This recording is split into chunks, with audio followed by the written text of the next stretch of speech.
Hi, I'm Kristen Brown. Today I'm going to show you how to paint an ocean scene with glistening waves using Liquitex Heavy Body Acrylic and Liquitex Iridescent Medium. For this project, we're going to be using the Liquitex recycled canvas. This product is new and is made from 100% recycled plastic bottles. This canvas has used 3 plastic bottles. We're going to be using size 8x10. For the Liquitex Heavy Body, I'm going to be using yellow medium azo, bright aqua green, phthalo blue red shade, quinacridone magenta, burnt umber, and titanium white. Liquitex Heavy Body is going to be the perfect type of paint for this painting because it's very versatile. It can be thinned down with iridescent medium to create more ease in blending and glazing. It can also be used straight out of the tube to create more texture. The iridescent medium is going to create a very nice sparkly kind of iridescent sheen on the painting. It's also really great for glazing techniques. I'm also going to be using the Liquitex Freestyle palette knife number 12, Liquitex Freestyle filbert number 4, filbert number 2, and number 2 round. So I've unwrapped the canvas, and if you want to keep a clean edge, you can put tape on the edge of the canvas. And then after the painting is complete and dry, remove the tape. I'm going to first take the Liquitex Iridescent Medium and then taking the phthalo blue red shade. We'll just do an equal part iridescent medium to the phthalo blue red shade. If it's not perfect, that's fine. Because essentially we want to just make the paint a little bit more fluid so that it flows off the brush easier. And then for the initial drawing of the painting, I'm going to use the round number 2 and load the brush up. I'm marking out where I want sort of like the bigger shapes in the painting to be. And this is just the under drawing, so it doesn't have to be perfect. So it's just sort of a guideline for filling it in. So I'm going to start by squeezing out the colors: titanium white, the yellow medium azo, the bright aqua green, quinacridone magenta, and burnt umber. So I'm going to start by mixing the dark blue, about 8 parts phthalo blue, 1 part burnt umber, and it can be kind of approximate, and then also 1 part quinacridone magenta. Moving on to the medium blue, I'm going to start with 8 parts titanium white. I'm going to mix a little bit more of this color because I think it's going to be one of the main colors in the painting, and 1 part phthalo blue. And then I'm also going to add 1 part of the bright aqua green. I'm going to make a very light yellow, 9 parts white, and just 1 part yellow. And then I'm going to create a light purple, and that's going to be about 7 parts titanium white, and then 2 parts quinacridone magenta. And then to make that color more purpley, I'm going to take just 1 part of that phthalo blue. So for this top section, I'm taking the iridescent medium and I'm using that to thin the paint down so that it will flow really easily on the canvas. So in these lighter areas, I'm kind of just laying down a little bit of white first, and then using that medium blue that we mixed and blending wet into wet. So wet into wet means that you have wet colors beside wet colors. This is going to create more ease in blending.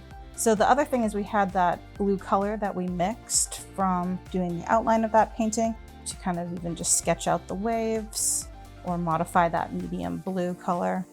As I get down here, you'll notice I'm kind of keeping some spaces there. And so I'm wiping the brush off when I switch back to using more of a white color. And that will allow me to keep some of the areas like a little bit more bright white.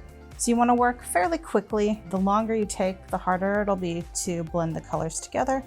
So now I'm going to pull in some of that more purpley kind of color and add that into. And then just in some select areas, we can bring in some of that darkest blue color.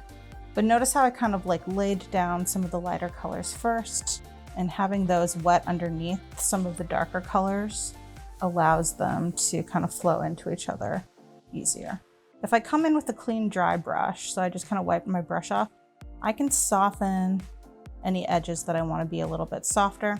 So for this next section, using the iridescent medium to thin out the paint, using kind of shorter brush strokes in this area. focusing kind of on the direction of the brush stroke. So we want everything crashing down. So I'm kind of holding the filbert size 4 on an angle so I can get skinnier short strokes. The filberts are also great because you can fill in sections of paint easily as well. I can use more of the flat part of the brush. So I'm taking that darkest blue that we had mixed and adding that in as well.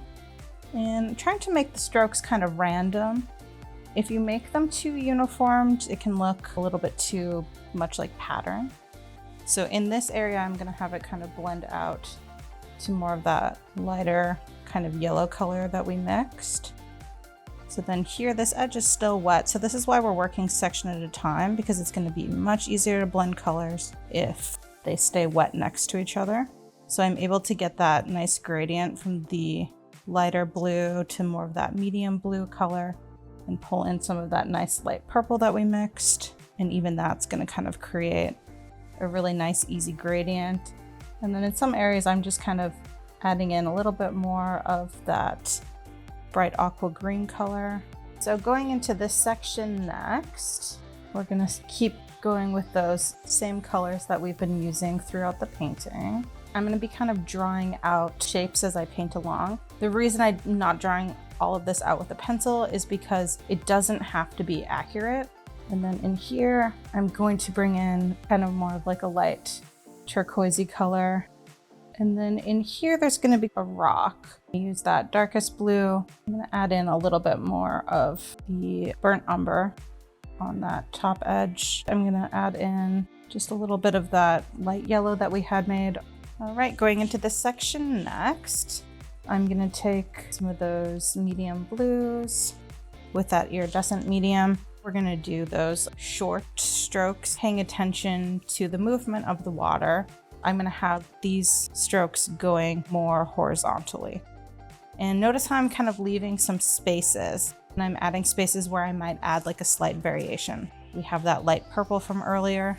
We can also kind of make a variation of that light purple that's slightly darker by adding more of the quinacridone into it and mixing it with our darkest blue color. And so I'm just kind of like selectively adding that into some places too.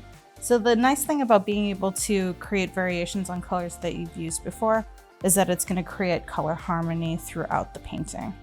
So now I'm going to go ahead and grab that kind of darkest blue color. And then this edge, I want it to look like this water is flowing over top. Next, to add in the splashes or the white water, we're going to take the number 2 filbert and find the areas where the splashes are occurring. What I'm doing here is taking a little bit of that iridescent medium to add sheen, and I'm just kind of dabbing it in where I want to see those light highlights. So you want to make this fairly random so that it doesn't just look like dots. The titanium white is going to be a more opaque white, and so you can see that it covers really well if you have like even a darker color underneath.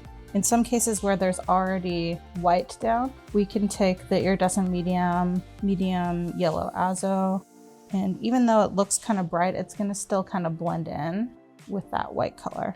And then in some areas where the paint is already dry but you want to add to it, really dilute a color by adding the iridescent medium, and then you can do what's called glazing. Adding that much medium into the color will allow it to blend into the surface easier and allow some of the underpainting to show through more. So for this next part, we're going to mix 2 dark shadow colors. The first one is going to be 2 parts burnt umber, 2 parts phthalo blue, and 1 part quinacridone magenta. So then in some areas, we may need a shadow color that's not quite as black as that. So for that one, we're going to use 3 parts titanium white, 1 part yellow, and then 1 part burnt umber. So this is going to make sort of more of a light brown. For adding in the shadows, we're going to use the small round brush, so the size 2, and adding in that lighter brown color.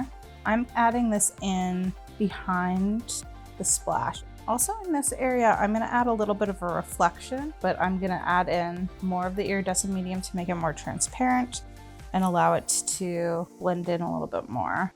So now taking that darkest dark color, I'm going to find the areas where I want the white to pop out more and where I feel like it needs kind of more of a shadow.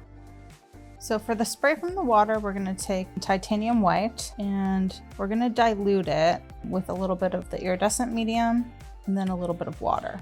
With acrylic, you don't wanna add more than 20% water to 80% paint. I'm going to use my thumb to flick the paint off the brush. It's a good idea to make sure that your previous layer is dry, because if you do something you don't like, then you can just wipe it off. So I'm gonna add this anywhere where I have kind of that white water or kind of where the waves are crashing. Using the filbert size 2 and the straight titanium white, we can add in even more texture. So heavy body paint is great for adding nice thick texture. Another thing you could do in bigger areas like this is you can even take the palette knife and use the palette knife to lay in that texture.